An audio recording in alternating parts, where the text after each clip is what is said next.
Asyhadu an la ilaha illallah wa asyhadu anna Muhammadan abduhu wa rasuluh. Amma ba'du. Fa'a'udzu billahi minasyaitonir rajim. Bismillahirrahmanirrahim. Rabbi israhli sadri wa yassirli amri wahlul 'uqdatam min lisani yafqahu qauli. Hadirin anak-anakku sekalian yang Bapak cintai, dimanapun kalian berada, Assalamualaikum warahmatullah. Berjumpa kembali dengan Bapak di sini, melanjutkan pembahasan perihal sejarah kebudayaan Islam.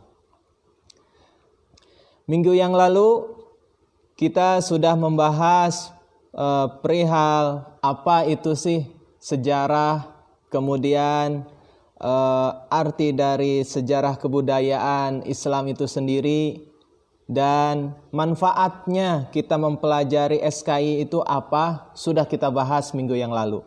Nah, sekarang di pertemuan kali ini kita akan membahas perihal sejarah dakwah Rasulullah SAW periode Mekah. Hadirin anak-anakku sekalian yang Bapak banggakan, hidup di tengah-tengah orang Arab yang gemar memuja patung berhala tidak membuat Nabi suci, Nabi agung Muhammad Rasulullah SAW ikut-ikutan memuja berhala. Bahkan beliau sangat membenci berhala-berhala itu. Dan kepada agama yang dianut oleh sebagian besar bangsa Arab pada waktu itu, Nabi Muhammad SAW sama sekali tidak pernah memuja berhala.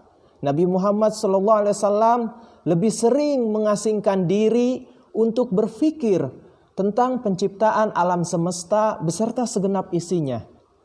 Gua Hiro yang berada di Bukit Nur atau biasa disebut dengan Jabal Nur adalah tempat di mana beliau berhalwat dengan khusyuk hingga beliau akhirnya menerima wahyu yang pertama dari Allah Subhanahu wa Ta'ala. Ketika usia pernikahan Nabi Muhammad SAW dengan Siti Khadijah memasuki usia 14 tahun, beliau lebih sering lagi berhalwat di dalam Gua Hiro. Nah, berhalwat yang dilakukan oleh Nabi Muhammad SAW yang begitu khusyuknya, kadang sampai beberapa hari beliau itu baru pulang. Itu pun jika bekal beliau sudah habis. Di sanalah beliau menghabiskan waktu selama berhari-hari dan bermalam-malam. Akhirnya tepat pada tanggal 17 Ramadan, malam Jumat, yaitu ketika beliau sedang bertafakur di dalam Gua Hiro dan telah berusia 40 tahun, beliau didatangi malaikat Jibril.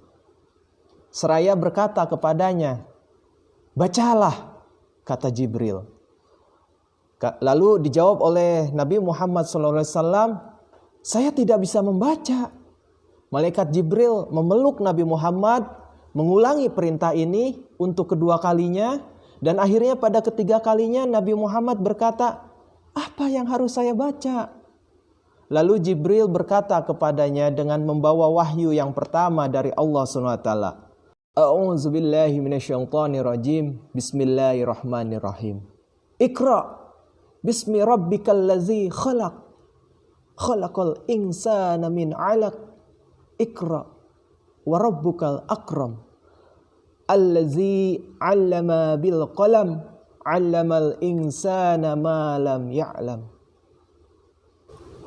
Bacalah dengan menyebut nama Tuhanmu yang menciptakan. Dia telah menciptakan manusia dari segumpal darah. Bacalah, dan Tuhanmu lah yang Maha Pemurah, yang mengajar manusia dengan perantaraan kalam. Dia mengajarkan kepada manusia apa yang tidak diketahuinya.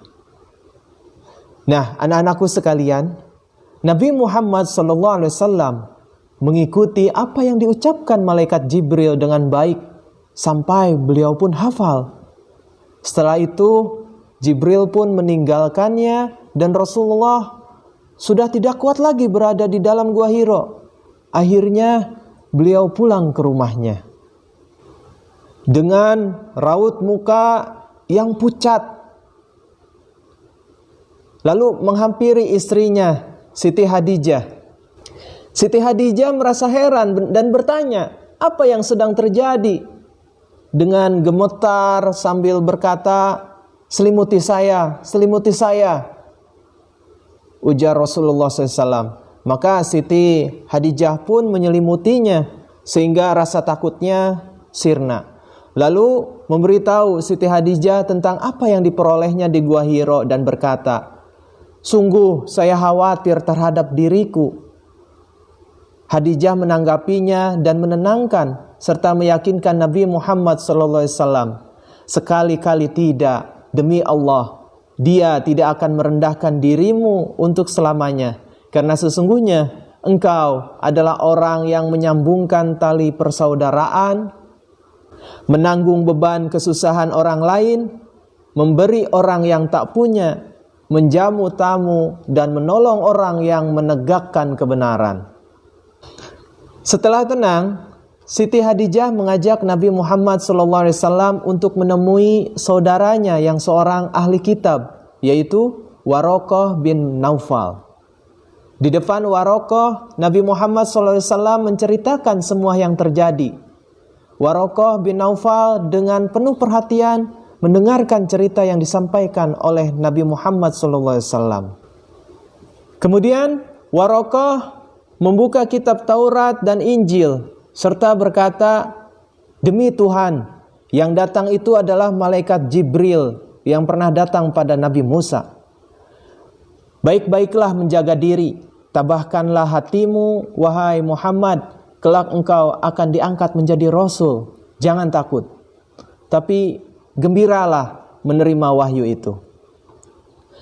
Setelah Nabi Muhammad SAW mendapat wahyu yang pertama dari Allah SWT dan juga telah mendapat nasihat dari Warokoh bin Naufal, beberapa malam Nabi Muhammad SAW telah siap menerima wahyu kembali. Tetapi wahyu tersebut tidak kunjung datang. Baru pada malam ke-40, wahyu kedua turun. Waktu itu Nabi sedang berjalan-jalan ke suatu tempat. Tiba-tiba mendengar suara, "Ya Muhammad, engkau utusan Allah yang benar." Nabi merasa takut mendengar suara itu. Beliau segera kembali ke rumah, menyuruh istrinya Siti Hadijah menyelimuti. Suara tadi terdengar lagi dengan jelas dan semakin dekat Jibril, lalu turunlah ayat. A'udzu billahi minasyaitonir rajim. Bismillahirrahmanirrahim. Ya ayyuhal muddassir kum fa'anzir wa rabbaka fakabbir wa siyabaka fatahhir warrujza fahjur. Al-ayah. Hai orang yang berselimut, bangunlah, lalu berilah peringatan, dan Tuhanmu agungkanlah, dan pakaianmu bersihkanlah, dan perbuatan dosa tinggalkanlah. Surah Al-Mudassir ayat 1-5. Setelah menerima dan menghafal wahyu itu, Nabi besar Muhammad SAW melepaskan selimutnya. Rasa takut dan gemetarnya pun hilang. Mulai saat itulah Muhammad SAW telah diangkat oleh Allah SWT sebagai Rasul. Tugas baru telah datang, yaitu menyebarkan agama Islam kepada seluruh umat. Setelah itu wahyu pun turun terus menerus dan berkelanjutan. Kepada pamannya Abu Thalib, Nabi Muhammad SAW berkeinginan menyampaikan wahyu tersebut, tetapi beliau takut kalau kurang mendapat sambutan. Selanjutnya, Bapak akan menyajikan kepada kalian semua yang ada di rumah masing-masing cuplikan penggalan film dari Ar-Risalah. Ya. Film Ar-Risalah ini dibuat pada tahun 1976. Film ini produk Hollywood sehingga kualitasnya baik. Tetapi yang bikin itu memang asli orang Islam, yaitu Mustafa Al-Aqad. Jadi produser sekaligus sutradaranya memang seorang Muslim keturunan Syria. Nabi Muhammad SAW memulai dakwahnya yang terbagi ke dalam dua fase. Yang pertama adalah fase Syriah dan yang kedua adalah fase Jariyah. Apa itu fase Syriah dan fase Jariyah?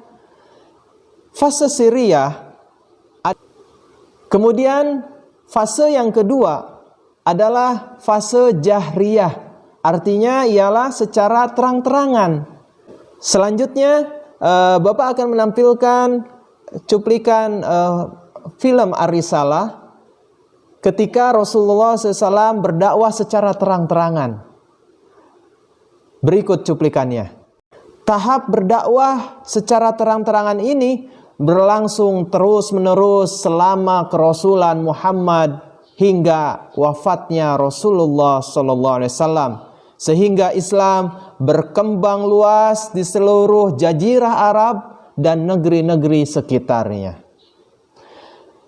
Nah, berikut Bapak akan tampilkan cuplikan video yang mengkisahkan bagaimana Rasulullah SAW berdakwah secara terang-terangan dan akhirnya mendapatkan perlakuan yang keji dari kaum Quraisy. Anak-anakku sekalian yang Bapak cintai, tak terasa kita sampai ke penghujung pertemuan kali ini. Mudah-mudahan dari apa yang kita saksikan dan juga penjelasan perihal dakwah Rasulullah SAW periode Mekah ini mendapatkan manfaat yang sebesar-besarnya dan menjadikan semangat kita untuk berdakwah. Ya. Baik, sampai jumpa di minggu yang akan datang.